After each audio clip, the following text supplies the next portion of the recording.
На стене в твоем подъезде я пишу тебе письмо.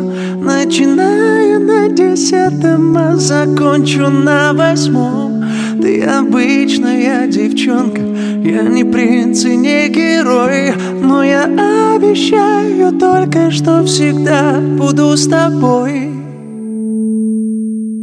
Ее улыбка беззаботная, с ямочками, и я уже путаюсь в мыслях беспорядочно. Пытаюсь подобрать слова к тому, что объяснить нельзя. Она все смотрит и улыбается. Глупая ситуация. Откуда ж ты свалилась на мою голову? Она к таким переменам была явно не готова. Не пойму одно, ты смеешься над шутками или надо мной? Ладно, последний анекдот, и спрошу номер твой. На замерзших окнах я рисую твой портрет, засыпая без тебя.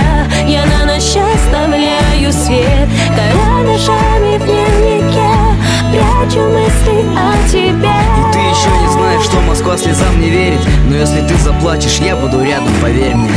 На стене в твоем подъезде я пишу тебе письмо.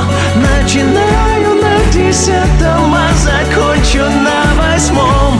Ты обычная девчонка, я не принц и не герой, но я обещаю только, что всегда